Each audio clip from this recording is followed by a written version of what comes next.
Two cameras that seem very different actually feel like they are designed for the same audience.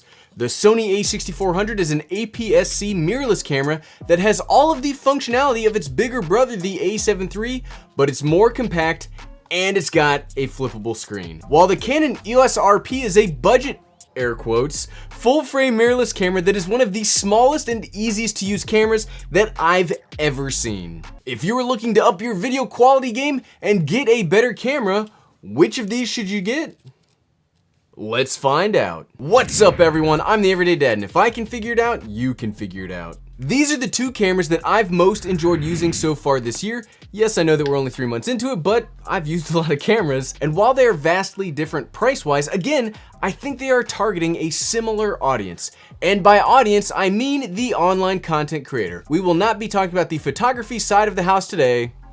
Sorry. Bottom line of the video up front, I think both are actually pretty darn good. And while of the two, I wholeheartedly recommend the A6400, I could still recommend the RP to a very specific type of person. Neither of these cameras are perfect, and the main problem with the A6400 is the small battery life and the terrible rolling shutter, while the RP's biggest negatives are the price and the lack of 1080p 24 frames per second. Ugh, I hate saying that. It's been 2 weeks, do the firmware update already. I don't know if there is one, but hopefully there will be one. But both have some pretty big benefits in their ease of use, monitoring options, and overall ecosystems. And before we start the extrapolation, I would like to thank my friends over at B&H Photo for loaning me both of these cameras to make this series of videos on. If you'd like to get one or the other, there will be links in the description below. So what is it about these cameras that I think is actually worth recommending when the rest of the internet thinks they are the camera equivalent of toxic waste? Well, for one, and this is a personal opinion of mine, much like all of my videos, we live in such an awesome time of video production equipment that it's easy to get worked up about gear not meeting your specific expectations. But everything is so good right now, there really isn't a bad option. It's just what is your specific requirement, because nothing yet covers everything. Now, the online content creator is a busy person. Between learning how to be a, usually, solo video production studio with lighting, audio, set design, writer, producer, they've also got to be a social media marketer, a business person, and a whole host of things that go outside of just pointing a camera at something and hitting record. Beep. Like, that's the easiest part. And what that creator needs in a camera basically boils down into 4 things.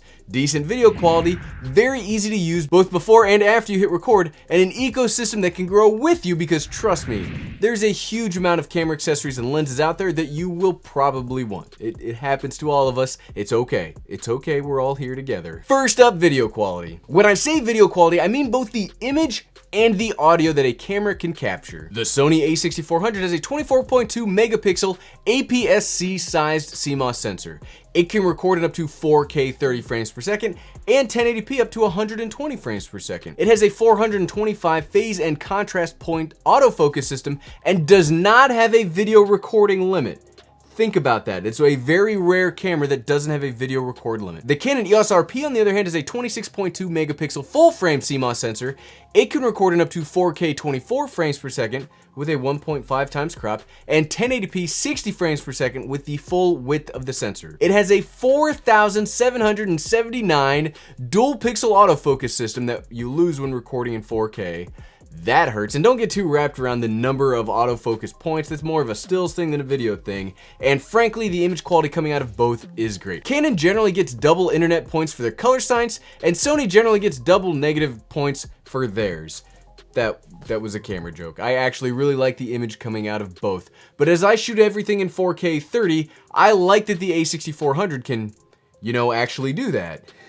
But if you were a 1080p shooter, the differences become much more negligible. With the bigger sensor on the RP, you can more fully utilize Canon's full-frame lenses to get better low light and an easier shallow depth of field if that's the kind of look you are going after. But the smaller sensor on the A6400 is still an APS-C and can hold its own in both low light and with a fast Sigma Prime, which you can get the trinity of these Sigma Primes for less than the cost of one of the Canon EF fast zoom lenses. You can still get a nice blurry background.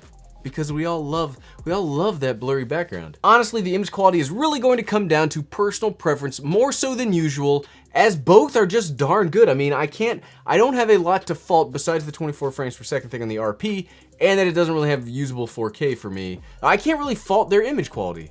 But don't take my word for it, let's hop outside real quick for a video/vlogging test. Welcome to the vlogging test of the Sony A6400 and the Canon EOS RP. Let's get started. We're gonna fumble around, record, vlogging test begin. Whoa. Okay, so this is the vlogging test of the Canon EOS RP and the Sony A6400. Now you might be saying, Ted, this is a weird comparison to be making. Yes, but these are the two newest cameras with the two newest flip screens, and we're just gonna, compare to see which one, if you wanted to be a vlogger, which should you get? They're both set to 1080p, they're both set to totally auto mode, so I'm doing none, so there are no manual controls right now, so the shutter speed's probably very weird. The f-stop's gonna change, here and again, and we're just gonna get going. So which one do I like? I actually really like both cameras. I think they're both pretty darn good. I don't know that I would really consider either to be a straight up vlogging camera. If I were to pick one to be just like my vlogging camera, it'd probably be the EOS RP. The A6400 I feel has better video quality and has better video functions. But if you're gonna do it in 4K or even the 1080p has some pretty bad rolling shutter. So look, which one? I wonder which one had the worst rolling shutter. I haven't actually had a chance to test this footage out yet, obviously, but I do really like both cameras. The A6400 is obviously half the price. It is way lighter. Neither camera has in-body image stabilization. Both of these lenses, both kit lenses, we're using the kit lenses on both. Both of those have optical image stabilization built into it, so we'll have to see which one looks steadier. You'll have to let me know which one of these looks steadier to you. But yeah, this is just the vlogging test, walking around. I do like that both have really good face tracking autofocus. I like that both have a flip screen. Honestly, I like both of these cameras. Even though they were panned quite a bit when first announced, I really like both. I just like cameras. I mean, I can't help myself. Okay, vlogging test complete because my shoulders are starting to give out. The A6400 might not be that heavy. This guy, that's a beast. Back to the video. And welcome to the indoor/studio test of the two cameras. So this is the image quality coming out of the Sony A6400, and this is the image quality coming out of the Canon EOS RP. Now I have them both recording in 1080p 30. I have the Canon 50mm 1.8 lens on the RP, and I have the Sigma 30mm 1.4 lens on the Sony. That should give a roughly equivalent depth of field, and it should give a roughly equivalent framing because they're both 50mm equivalent lenses.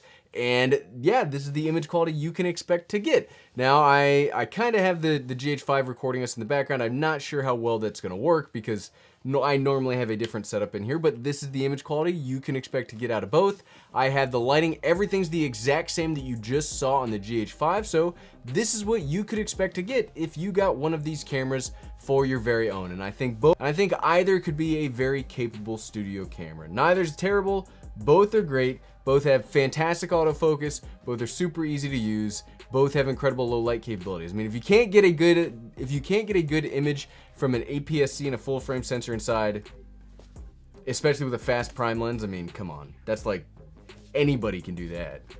Okay, back to the video.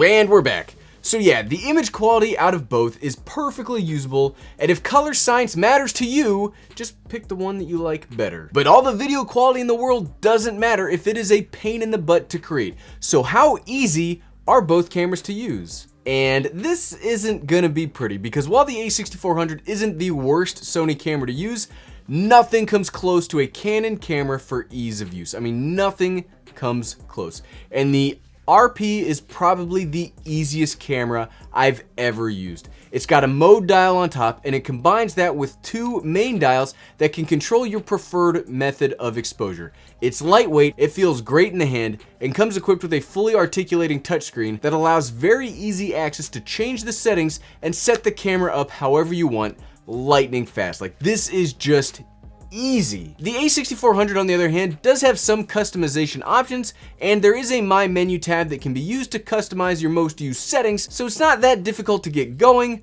But, I mean, nothing holds a candle to the competition, unfortunately. Like, it's not the hardest Sony camera to use, but dang, Canon just has that right. But you can take all the time in the world to set up a camera. What matters most is after you hit that record button, and it becomes business time. So we're gonna do something a little bit differently from now on with business time. As you can see, we've got 3 cameras, and the 2 cameras are currently set up because what is business time? Business time is how easy a camera is to use after you hit record. So I feel like instead of just talking about it, let's actually show it. So which of these 2 cameras is better for business time? And as you can see, they're both easy. They both have the flip screen.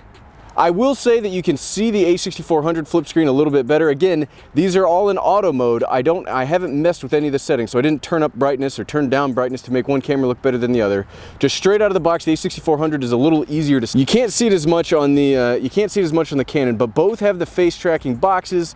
Both are really working very well for autofocus, which is something that like you just need when you're making content out and about, and it just works so well. So which of these cameras would I say works better? I'm gonna say that the EOS RP, this guy right here, is the better for business time for one main reason, and that's this screen is fully touch enabled. The A6400 can do tap to focus, like so it's got my face again, but if I need to change a setting, if I can see that a setting's wrong and I need to change it, I can't do that from like right here in front of the camera. I need to walk around, go behind the camera, mess with the dials here, and then go back in front. Now that is a big pain in the butt. If you've ever made online content, you know a lot of it, you could screw up a take or something, you gotta go back around. So being able to change all that from the front of the camera is really useful. Also, if you need to change your exposure, so let's say it's not a setting in the camera like shutter speed or something, you need to change, like something's overexposed, like right now we're a little overexposed. So let's say that something's overexposed. So what's nice about the Canon, especially if you're using an RF lens, is you see this control ring? I have this set to the, well, it doesn't work now because it's in auto mode, but this is normally set to the ISO. So you can change ISO, shutter speed, all from the body of the camera and all from in front of it. Like that is incredibly useful, but you got to pay for that use. Again, with the kit lens, this is $2,300. This is $900. So you gotta determine that one. Cost is a fact. Money is a zero-sum game. So which one's better for business time? I gotta give it to the EOS RP. The EOS RP is one of the easiest cameras to use ever. Okay, back to the video. Back again. So great image quality and relatively easy to use, check. Well, double check. We got 2 checks. So if you end up getting one of these cameras, what does the ecosystem / upgrade path look like? This one is kind of a draw, and I know that's gonna be contentious, but I stand by that. On the one hand, the Canon RF lenses are some of the most exciting on the market, but darn man, are they expensive, and there aren't very many of them out yet. On the other hand, Sony doesn't really seem to have its heart in APS-C lenses, so those are pretty meh. There are some notable third-party exceptions, like we already mentioned. The Sigma lenses are just on fire, so it's not abandon all hope, but it would be nice to see some life in the native lenses for Sony. But with adapters, both of these can use the Canon EF line of lenses, which basically opens up the largest lens selection on Earth to you with the applicable crop on the A6400. Plus, the A6400 can use the Sony E-mount full-frame lenses, which are almost as expensive as some of those darn RF options, but there are some real gems in there that are not as expensive. There's more line blurring here than you might initially expect, so again, I'm gonna call the upgrade path / ecosystem, I'm gonna call it a draw on both. So what, right? Back at the beginning of the video, I already mentioned that both cameras are actually pretty good, barring a few potential deal breakers. The main ones for me are the RP's price and lack of recording options, namely that 1080p 24 frames per second. And for the A6400, it's the rolling shutter and the tiny batteries. If you can get around those problems, either of these would be an awesome addition to your camera stable, with me personally preferring and will end up purchasing an A6400. It just ticks the right number of boxes of features, size, and price. I really kind of like it. Thanks for watching.